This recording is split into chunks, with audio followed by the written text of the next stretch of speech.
Dear colleagues, Colonel Lysenko with operational information from ATO and at 5:15. We'll have Pavel Lubkivsky at 17:15 in 15 minutes. Good afternoon, dear colleagues. Today, the President of Ukraine, Petro Poroshenko, stated that Ukraine is concerned with the situation around Russian convoy.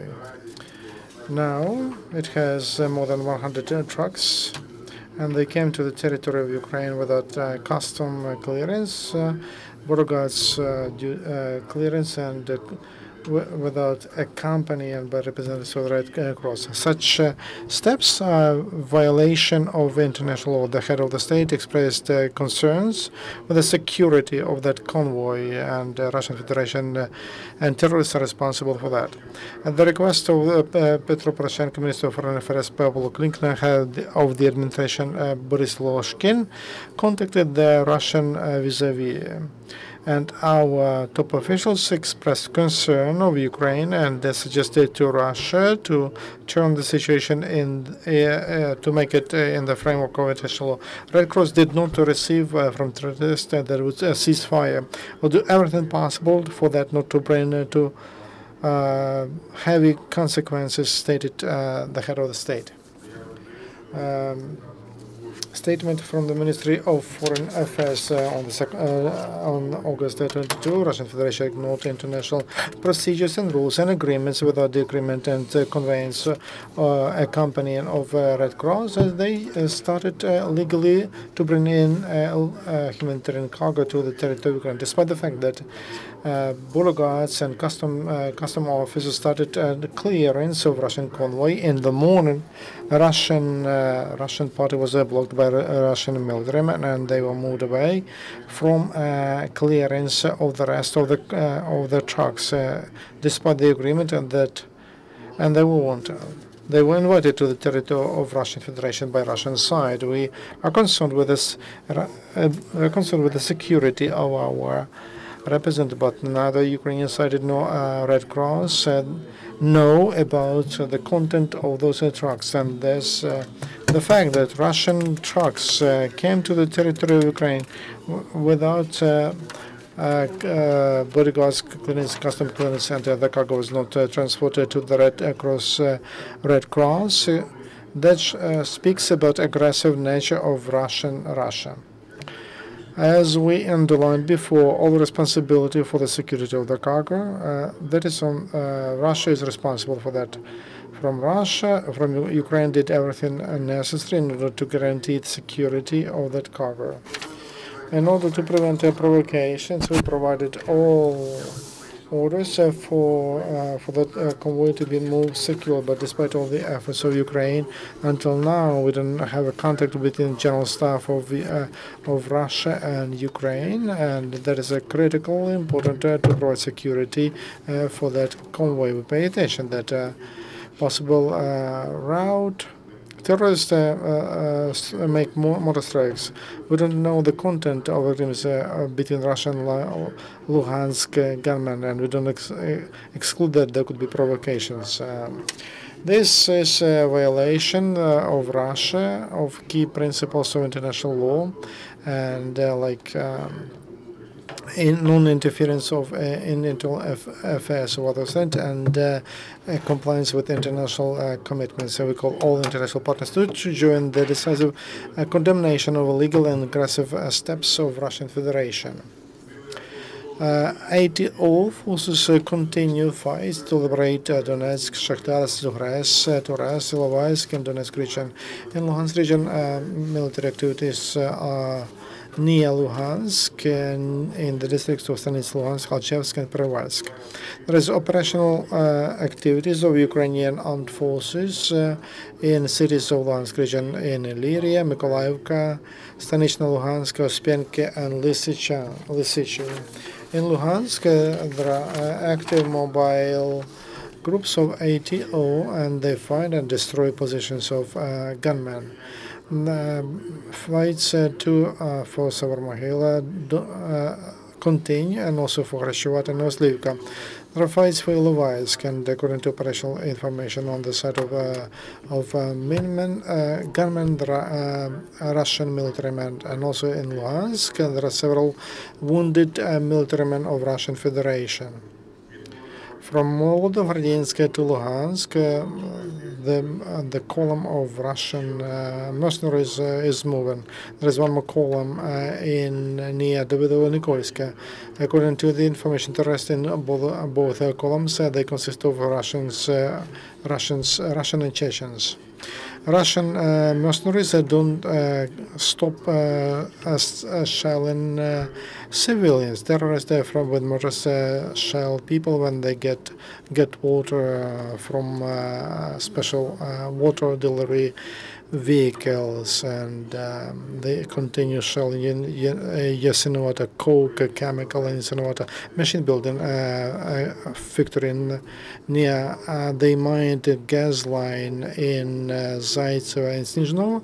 Terrorists destroyed electricity lines, and there is no electricity there, no power there. Terrorists continue shelling from artillery at a gas distribution station Alchevsk, and that's why they switch off the station regulations, and there is no gas to Alchevsk, Perevalsk, and to Alchevsk metallurgy factory, and terrorists in Donetsk and Luhansk recently they started to look for documents for policemen. Also, there are cases when they torture policemen, or they bribe them and they ask them to join gunmen. In Donetsk, armed terrorists kidnap leaders from a Ministry of Interior, and they're trying to bribe them, and they force them to betray the motherland. On August 21, the Minister of Foreign Affairs Pavlo Klinka had negotiations with the Minister of Foreign Affairs of the Netherlands, Frans Timmermans, who is in Ukraine with a working visit. The main intention during the meeting was around Donbass and the practical steps of Ukraine and international community as to how to find a settlement. Because of that, Frans Timmermans underlined that the Netherlands is ready to support Ukraine in rebuilding infrastructure of Donbass and to support overcoming humanitarian crisis in the region. During negotiations, they discussed the cooperation between two countries on European integration of Ukraine in the context of implementation of agreement on association between Ukraine and EU, and the realization of the second stage of the action plan on no visa regime and for Ukrainians to EU. Heads of foreign ministries of Ukraine and the Netherlands, and they underlined the necessity to investigate MH17 shot down in Malaysian Airlines and bring to responsibility in those who committed this terrorist act. And the Netherlands donate to Ukraine €500,000 of humanitarian assistance, and they continue to support us financially. According to the Ministry of Social Policy, 47,000 of people they asked to pay pensions at different locations, and 30,000 will be paid by the place where they live temporarily. They can get pensions, but they need to state to a pension fund of Ukraine. Pension file will be moved at the request of people when they show the passport or a different ID.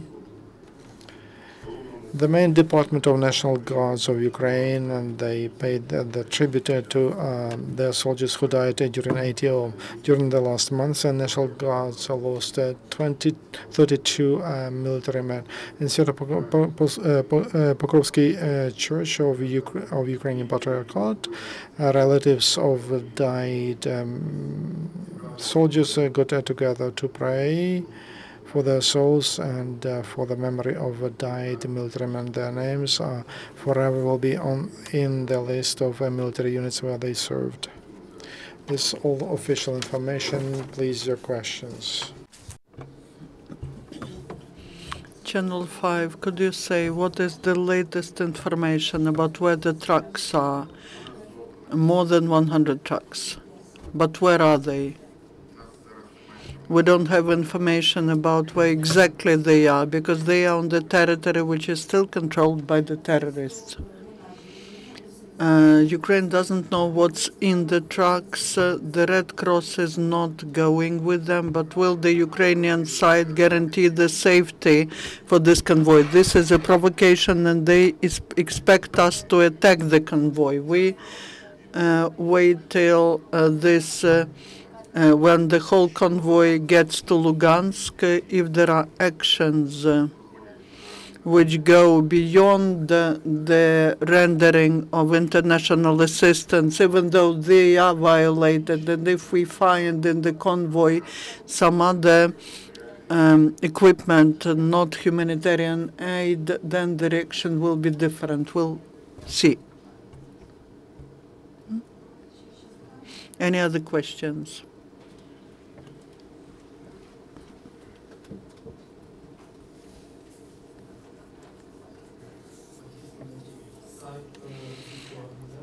The Russian Foreign Affairs Ministry's website said that they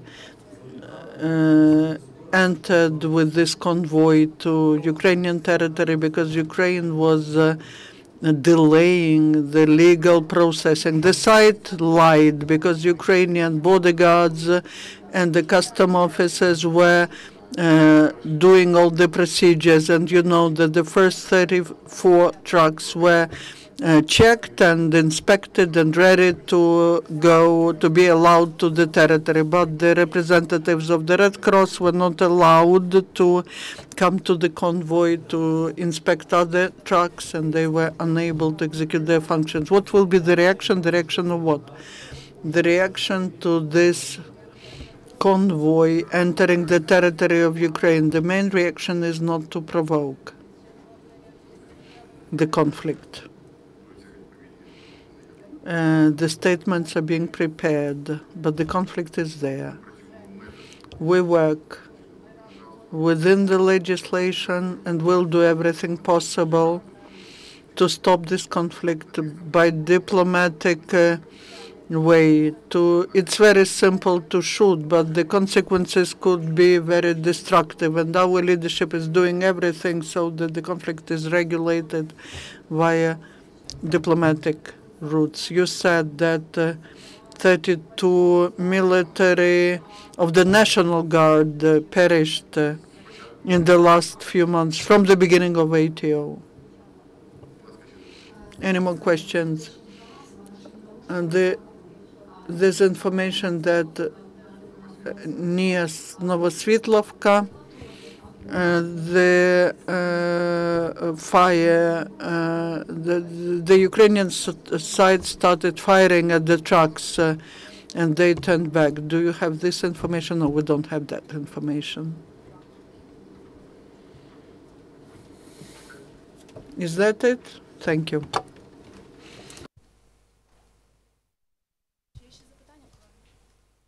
Дякую, Андрій Миколайович. Thank you.